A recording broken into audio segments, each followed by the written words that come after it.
Hello everyone, कसे आहात तुम्ही सगळे? आय होप तुम्ही सगळे ठीक असाल. तर सगळ्यांना सर्वप्रथम जय महाकाली. तर बऱ्याच दिवसांपासून ना तुम्ही माझ्या व्हिडिओची वाट बघत आहात.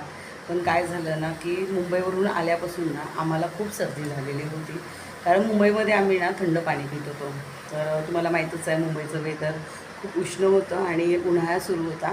तर त्याच्यामुळे ना आम्ही खूप थंड पाणी पित होतो आणि त्याच्यामुळे झाली आम्हाला सर्दी.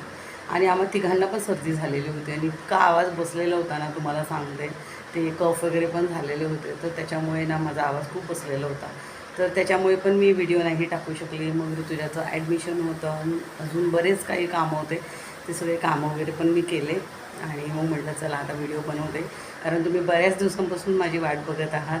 पण मी शॉर्ट व्हिडिओमध्ये पण सांगू शकत होती, पण म्हटलं चला सविस्तर तुम्हाला सांगते ह्या सगळ्या गोष्टी. तर मी सिक्रेट व्यक्तीबद्दल सांगणारच आहे.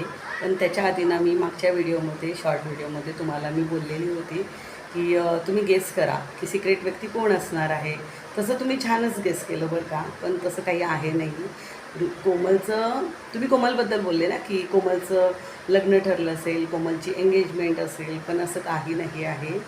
तर सिक्रेट व्यक्ती ना म्हणजे त्याचं नाव ऐकून ना तुम्ही खूप शॉक व्हाल की तो कोण आहे. तर सिक्रेट व्यक्ती आहे माझा लहान भाऊ. तर माझा सख्खा लहान भाऊ ना मुंबईला राहतो, हे तुम्हाला माहीतच असेल. तर मागे एका व्हिडिओमध्ये ना मी माझ्या भावाबद्दल माझ्या फॅमिलीबद्दल सांगितलेलं आहे. तर माझा भाऊ मुंबईला राहतो बरं का. आणि मी मुंबईला कशासाठी गेली होती ते तुम्हाला सांगते. तर मी मुंबईला माझ्या मुलांच्या ट्रीटमेंटसाठी गेलेली होती. तर माझ्या मुलांची ट्रीटमेंट जी आहे ती चालूच आहे, तुम्हाला माहीतच असेल. तर हे बघा, हे जे ब्रेसेस आहेत ना, ह्या ब्रेसेसची ट्रीटमेंट चालू आहेच माझ्या मुलांची. आणि अजून एक ट्रीटमेंट जी माझ्या मुलांना घ्यायची होती ना, त्याच्यासाठी आम्ही मुंबईला गेलेलो होतो. तर आता तुम्हाला माहीतच आहे थोडेसे आमच्यामध्ये वादविवाद चालूच होते की ते नंतर सांगेल मी तुम्हाला त्या सगळ्या गोष्टी डिटेलमध्ये. तर मी मागे एका व्हिडिओमध्ये थोडंसं थोडक्यामध्ये सांगितलेलं होतं.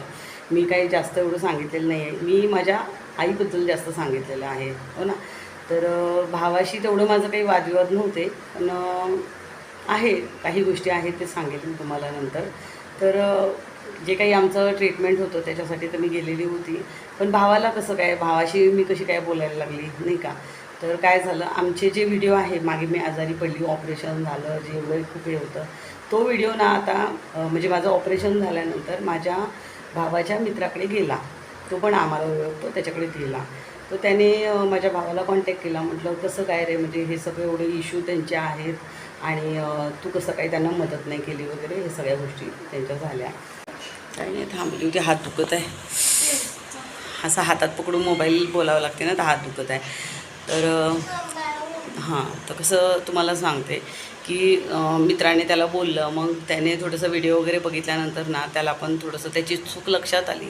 तर मग बघा, मी त्यांना एवढी मदत केलेली आहे. मी माझ्या आईवडिलांना मदत केली, मदत म्हणून नाही, मी त्यांच्या प्रॉब्लेममध्ये त्यांना मी म्हणजे त्यावेळेला मदत केली. कारण जे माझ्याकडे पैसे आलेले होते ना माझ्या हस्बंडचे, मी त्यांना मदत केली की चला आज मी त्यांना त्यांच्या प्रॉब्लेममधून काढतो आहे. कसं असते ना, पैसा पैसा हे कशासाठी असतं, एकमेकांना त्यांच्या प्रॉब्लेममधून काढण्यासाठी, है ना. तर माझे आता आहे माझ्या घरचे काही लोक जे पाहुणे आहेत ना, ते म्हणतात तू कशाला दिले पैसे, आईवडिलांना कशाला मदत केली. पण असं नसतं ना की मुलगाच आपल्या आईवडिलांना पोसतो आणि मुलगी पोसत नाही, असं नसतं. तर मी केली ना मदत, त्यावेळेला मला असं वाटलं की मला करायला पाहिजे. आधी माझे हस्बंड होते, ते पण मदत करत होते आणि नंतर मी पण केली. त्यावेळेला त्यांची परिस्थिती नव्हती, त्यांची जमिनी होत्या, ती जमीन एकदा गहाण होती, त्याच्यासाठी मी पैसे दिले, ते गहाण सोडवण्यासाठी वगैरे. तर बऱ्याच वेळा मी पैसे दिलेले. माझ्या आई आजारी पडल्यानंतर मी पैसे दिलेले आहे. तर कसं आहे ना, बऱ्याच गोष्टींसाठी मी त्यांना पैसे देत गेली की त्यांना कदर येईल की चला बा आपली मुलगी एवढं सगळं त्यांनी मला ठेवून नाही घेतलं, है ना, मला इथे पाठवलं, तरी पण मी त्यांची मदत करते. पण माझी आई थोडीशी हे आहे, तुम्हाला माहीतच आहे, मी मागे व्हिडिओमध्ये सांगितलेलं आहे. तर कसं आहे ना, माझ्या घरामध्ये माझे वडील आणि माझी बहीण आणि माझा भाऊ हे तिघं माझ्या साईडनं होते. त्यांना माझे विचार पटत होते, माझ्या वडिलांना पण माझे विचार पटत होते. पण माझी आईच एक आहे जे समाजाचा विचार करणारे खूप आहे, ठीक आहे. तर माझ्या वडिलांना वाटत होतं ज्याला त्याला या जगामध्ये आपल्या मनाने जगण्याचा अधिकार आहे आणि त्यांना पूर्ण खात्री की ही कोणतीही चुकीचं काम करणार नाही. कारण माझ्या घरामध्ये माझ्या आईपेक्षा, माझ्या भावापेक्षा आणि माझ्या बहिणीपेक्षा सगळ्यात जास्त कोण ओळखतं, कुणाच्या जास्त मी जवळची होती, तर माझे वडील. पण तिचा जो काही स्वभाव आहे ना, त्याच्यामुळे काय होतं की माझे वडील जास्त बोलू नाही शकत तिच्यापुढे. पुढे. पण आता कसं झालं आहे की तुम्हाला सांगते की गावामध्ये असेच प्रकरणं झाले, म्हणजे माझ्यासारखं कुणाचे हजबंड वारले गेले, तर त्यांनी काय केलेलं आहे, त्या लोकांनी आपल्या मुलांचे परत रिमॅरेज केलेले आहे. ही म्हणजे त्यावेळेचा काळ असा होता ना, तुम्हाला सांगते की त्यावेळेला आमचे मराठा समाजामध्ये, आम्ही 96 मराठा आहे, तर म्हणजे खूप म्हणजे असं आपल्या मराठा समाजामध्ये लग्न नाही करत वगैरे वगैरे असं ते खूप चालायचं त्यावेळेला. मग आता आमचं झालं, मग आमच्यानंतरची जी नेक्स्ट पिढी होती, म्हणजे आमच्यापेक्षा जी 5-6 वर्ष लहान होते, 7-8 वर्ष लहान होते, त्यांनी मग त्यांच्यासोबत काही झालं तर त्यांच्या आईवडिलांनी समाजाचा नाही विचार केला, ते लग्न करत गेले नाही का. तर हे होतं माझ्या आईमध्ये आणि माझ्यामध्ये भांडण व्हायचं रिझन. तर कसं आहे, लग्न करणं ही खूप दूरची गोष्ट आहे, नंतरची गोष्ट आहे. पण ते कसं व्हायला लागलं, वाद आमच्यात असा झाला की तिथे एक स्वार्थी तर होतीच म्हणा, पण तिचं असं होतं की नाही करायचं, समाज आम्हाला काय म्हणेल, लोक काय म्हणतील. तर या गोष्टीमुळे आमचे वादविवाद होते आणि मी त्यांना मदत तरी केली तरी त्यांना त्याची काही कदर नव्हती. मी बऱ्याचदा मदत केली, मदत नाही म्हणू शकत की आपलं एक कर्तव्य होतं, मी त्यांना करत गेली. पण बघा, आपण एकमेकांना मदत करतो ज्या वेळेला असं म्हणजे काही प्रॉब्लेम्स येतात, तर आपण एकमेकांना मदत करतो ना, नाही का. तर माझ्याकडे त्यावेळेला होते, मी त्यांना दिले. आता मला खूप लोक म्हणायचे, बघ काही प्रॉब्लेम आली ना तर ते तुला कधी मदत नाही करणार. आणि माझा भाऊ खूप लहान होता त्यावेळेला, तो कमवत नव्हता, ठीक आहे. तर माझे हजबंड वारले तेव्हा तो 8वीला होता. त्याच्यानंतर आता त्याला सेटल व्हायला खूप वेळ लागला. तर मी तोपर्यंत काही मागितले नाही, 1 रुपया नाही मागितला. आणि कधी मी एवढी त्रासात राहिली ना, पण त्यांना कधी 1 रुपया नाही मागितला. पण त्याच्यानंतर असं झालं की आता तो कमवायला लागला, करायला लागला, तर तरी त्याने आम्हाला म्हणजे द्यायचा विचार नाही केला. म्हणजे तिचं ऐकून म्हणा, किंवा त्यांची परिस्थिती पण तशी होती, त्यांना घर पण नव्हतं. मग आता त्यांनी घर पण म्हणजे बांधायला काढलं केलं आणि मग मला नाही दिले. आज एवढी प्रॉब्लेममध्ये नसती ना मी. कसं आहे ना, वेळेत मला त्यांनी जर मदत केली असती तर आज मला यूट्यूबवर हे सगळं क्राउड फंडिंग वगैरे करायची गरज पण नसते पडली, है ना. मी एवढी त्रासात होती आणि त्यांना बऱ्याच वेळा मी म्हटलं, पण असं नाही म्हटलं मी की मी तुम्हाला दिले ते तुम्ही मला परत करा, असं नाही म्हटलं मी. फक्त त्याला मागितले तर तो मला उलटसुलट बोलायला लागला. तर आईवडिलांना नव्हते मागितले मी कधी, पण मी माझ्या भावाला मागितलेले होते. पण त्याचं कर्तव्य होतं ना ते की द्यायला पाहिजे, थोडे थोडे करून का होईना द्यायला पाहिजे. तर ॲटलिस्ट माझं त्यावेळेला ट्रीटमेंट झाली असती, मी ठीक झाली असती, माझा एवढा प्रॉब्लेम नसता वाढला. तर माझं ना एवढं ब्लिडिंग वगैरेचं होतं ना, तरी पण मी तुम्हाला दाखवत नव्हती. पण आता कसं आहे, जेव्हा मी एकदम सिरियस झाली त्यावेळेला माझ्या मुलांनी हे दाखवलं. आणि आता तुम्हाला मी सांगते, इथे पण मला आता मागच्या 1-2 दिवसामध्ये ऐकायला आलं की मुलीबाईंना नसलेले आजार सांगून, तर आता हे जे ब्रेसेस आहेत ते कशाचे ब्रेसेस आहेत ते तुम्हीच सांगा, है ना. आणि मी निवेदिता ताईकडे गेलेली होती आणि 2-3 जे आपल्या सबस्क्रायबर ताई आहेत ना, तर त्यांना पण मी हे दाखवलेलं आहे. तर डॉक्टरचं कॉस्ट एस्टिमेशन लेटर आहे आणि हे जे काही ब्रेसेस आहे, ज्या काही सगळ्या गोष्टी आहेत ना, मी त्या सगळ्या दाखवलेल्या आहेत. तर त्याचं कसं म्हणणं होतं ना की तू आईबापाला दिले, तर तू आईबापाला मग जाऊन बोल. तर मी कसं बोलणार आहे ना. आता कसं आहे, त्यांच्याकडे जर पैसा असता तर त्यांनी मला दिला असता, तर म्हणून मी काही बोलत नव्हते. आता हा कमवतोय तर ह्याने बघा, मी त्यांना मदत केली, तुम्ही मला माझ्या प्रॉब्लेममध्ये करायला पाहिजे, हे त्यांना म्हणजे त्यांना असं वेगळं वाटत होतं की मी त्यांना मागते की काय. आता काय माहीत त्याला काय वाटलं, काही नाही. आणि मग आमचं चांगलंच भांडण झालेलं होतं. मग बोलता बोलता तो काही बोलायला लागला उलटसुलट, मग आम्ही काही बोलत नव्हतो. त्याच्यानंतर मग आता त्याच्या मित्राने जेव्हा त्याच्याशी बोलला तेव्हा मग कुठे तो मुलींशी बोलायला लागला आणि मग त्याला थोडंसं वाटलं. आणि कसं असतं ना, तुम्हाला सांगते की मी त्याला बोललेली होती की कसं तुमच्यावर वेळ येईल ना तेव्हा तुम्हाला समजेल.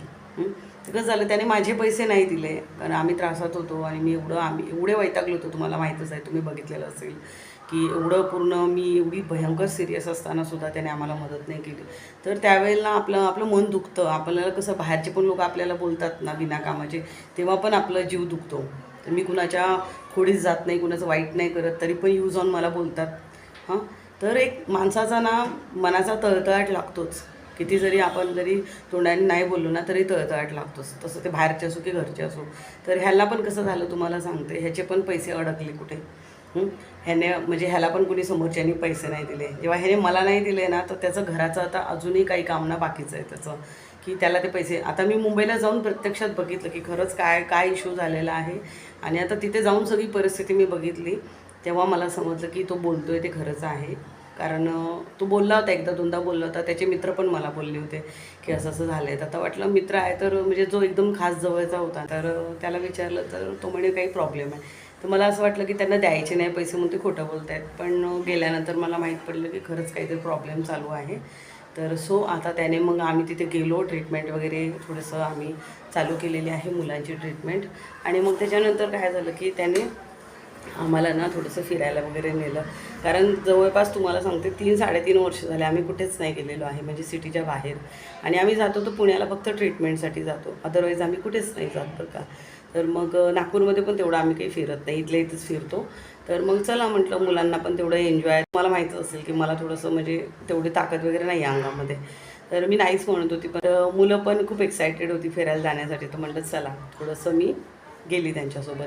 तर आम्ही जुहू चौपाटी गेलो, तुम्हाला सांगतो राणीची बाग गेलो आणि असं बरंच फिरलो. आणि ना म्हणजे हॉस्पिटल पहिल्या दिवशी फिरलो, मग नंतर डॉक्टरांची अपॉइंटमेंट घेतलेली होती. मग त्याच्यानंतर 2 दिवसांनी आम्ही तिकडे गेलो.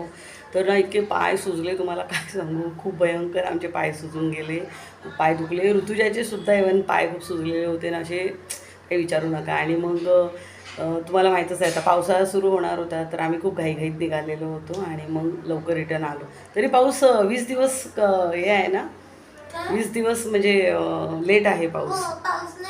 हां हां, तर मुंबईला खूप पाऊस असतो आणि सगळ्यात आधी मुंबईला पाऊस येतो बरं का. तर त्याच्यामुळे खूप घाईघाईत गेलो होतो आणि मग रिटर्न पण आलो, कारण आम्हाला तिथलं वेदर काही सहन होईना. तर खूप गरमी, म्हणजे आम्ही नागपुरातनं खरं सांगते सायंकाळी बाहेर निघतो आणि दिवसा काही थोडं बाहेर नाही निघत मी. माझं शूट वगैरे असताना मी सायंकाळचं घेते. आणि सध्या आता थोडं थोडं शूट वगैरे माझं सुरू आहे, तर ते मी करते. आणि सगळं खर्च त्यानेच केलं बरं का. तर त्यानेच खाऊ पिऊ घातलं, त्यानेच सगळं केलं. आता खूप जण म्हणत होते की ताई कसं काय चेंजेस आले, तर असं काही नाही आहे. मी माझं फोटोग्राफी काम करते आणि त्याच्यातून आता मी सध्या किराया वगैरे देत आहे, थोडे थोडे मेडिसिन घेत आहे आणि असं आमचं सुरू आहे. अजून काही डिटेल्स वगैरे आहे ते तुम्हाला मी नंतर सांगेल, कारण व्हिडिओ खूप मोठा होईल ना, तर म्हणून मी ते सगळं नंतर सांगणार आहे तुम्हाला. आणि अजून काही लोकांनी गेस केलेलं आहे तुम्हाला मी सांगते. तर जे काही आमच्याबद्दल गेस केलेलं आहे ना, त्याच्याबद्दल मी नेक्स्ट व्हिडिओमध्ये सांगणार आहे.